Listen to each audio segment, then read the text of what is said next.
A few weeks ago, I released my first impressions review of the Fujifilm X100VI, and there was plenty of engagement in the comment section, some positive, some negative, and I've also had great discussions with fellow photographers on the X100VI. But what I realized is that most of the critics of the X100VI actually misunderstand the camera and what it's meant to be. And in today's video, I want to address 4 of these common criticisms against the X100VI and why they are not justified, or in my opinion, at least not justified. So let's get into it.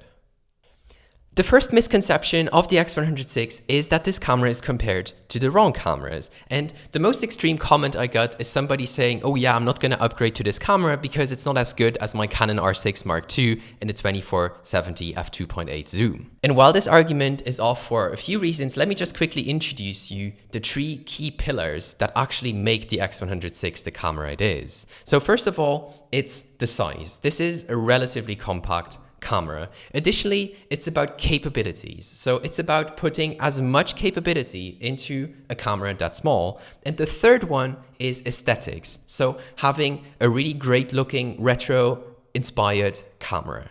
And the cameras that most people bring up as the alternative to the X100VI are either missing one or more of these 3 core pillars.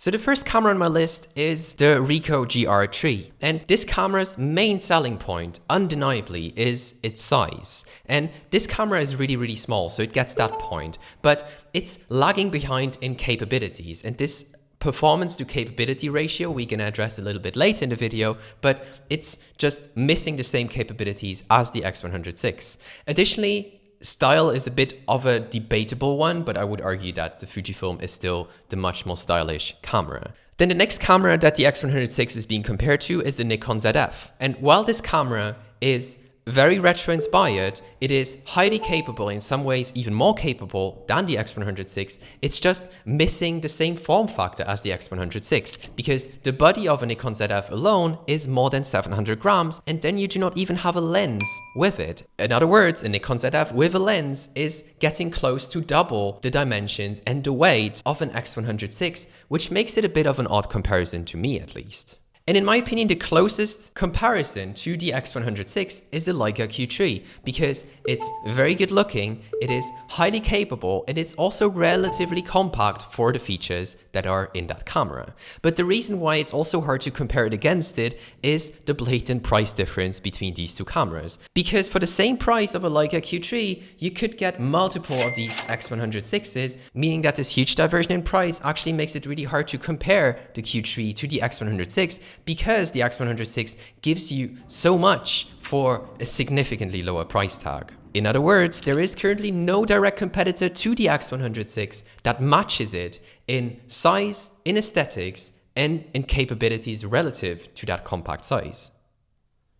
And that actually brings me to the next criticism that people find about this camera, which is that in their opinion, it's overpriced. And don't get me wrong, this is a really expensive camera coming in at like $1,800 new. And you really have to carefully assess whether it's worth spending so much money on a camera relative to how much you actually use it in practice and how much you actually benefit from the features that it gives you. And this might become my most controversial argument, but I think that to some extent, the price of the X100VI is justified, or at least not fully unreasonable. And I have 2 reasons for this.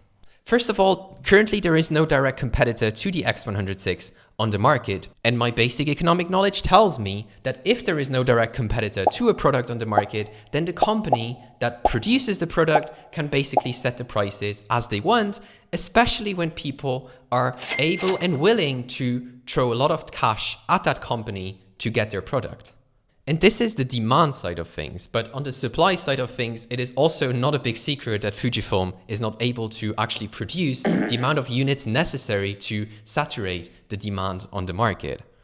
But the reality is that if there is no direct competitor for the X100VI on the market, there will also first of all be no incentive for Fujifilm to innovate their camera even further, and there will also not be a drop in price due to another competitor entering the market. And the second reason why I think that the Fujifilm X100VI is actually not that unreasonably priced is because if you want to pick up an alternative to an X100VI, you're probably looking at an X-T5 with a 23mm f2 lens. And I'm currently relying on used prices, and you can pick up an X-T5 used like new for about 1,600 euros. And when you then on top also add this 23mm f2 lens, then you actually end up with a package that is more expensive than the X100VI. And then there is of course other negatives to this combo of X-T5 and 23mm f2, which is that first of all, the setup will actually be much heavier, and the setup will actually be also worse in terms of image quality, because that 23mm f2 lens is good, but not as good as the lens in the X100VI. And if we put this all in perspective, that we're living in a world where we're hitting with very ugly inflation, and especially in the camera industry, prices of camera equipment has soared, then 1,800 euros for an X100VI is probably not that unreasonable of a price as it might initially appear to be. Criticism number 3 against the X100VI is that for a camera that is branded as a compact camera, it is not actually that compact. And this is a criticism that's mostly coming from people in the Ricoh GR system who are used to having this really tiny camera that is literally pocketable, which cannot necessarily be said about the X100VI. But to put this a bit more in a broader perspective, size is always a choice. And usually there is like a careful balance between size and performance. And if you want to have the tiniest camera on the market, then you have to trade in performance to get that tiny package. Alternatively, if you want to get a very capable camera, then you have to go for usually something that's bigger, because it requires bigger and brighter lenses, and usually also bigger sensors, and probably also better ergonomics to actually hold that entire setup. So while the Ricoh GR is undeniably a very, very small camera and relatively capable for the fact that it is so small, it's also a reality that it's lacking many of the features that the X100VI has. And to be fair, the Ricoh at this point is already an older camera, but I can only compare the X100VI to what's already on the market. So first of all, the Ricoh is missing weather sealing, the Ricoh is missing viewfinders, the Ricoh is missing all the video features of the X100VI. Additionally, it has an f2.8 aperture and not an f2 aperture, which means that it's less flexible to be used in low light. And so overall, you're really giving up a lot of features that you have on the X100VI. And the question is really whether you value this small form factor over everything, and then the Ricoh will definitely be worth it. But if you want to have something that's slightly bigger, like an X100VI, you actually also get significantly more features. The bottom line here is that if you want to have a camera that's as capable as an X100VI with all its features that it has, then there is no real alternative in the same weight class, if that makes sense.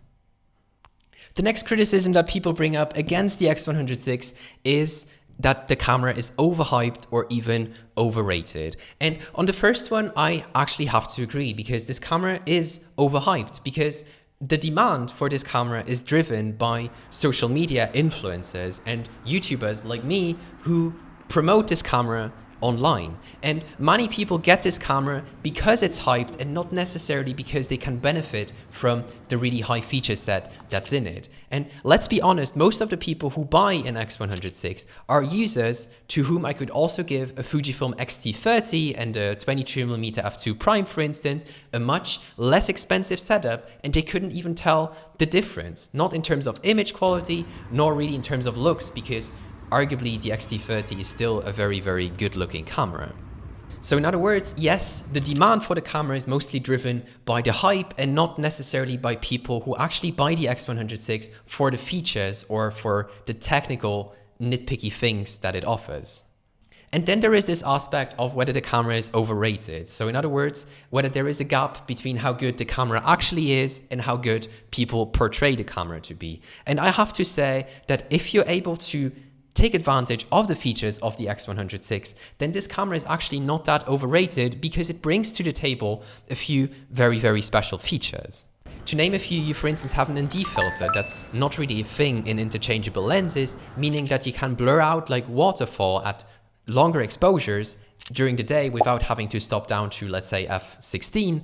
And at the same time, you also have IBIS in this, which is, in my opinion, a huge game changer on the X100VI compared to the X100V. Additionally, you also have this optical viewfinder, electronic viewfinder hybrid model, which can be quite interesting for some photographers. And then you also have a leaf shutter in it. And that also brings you some very distinct benefits, such as the fact that it's just by nature very, very silent. You barely hear it, making you very discreet.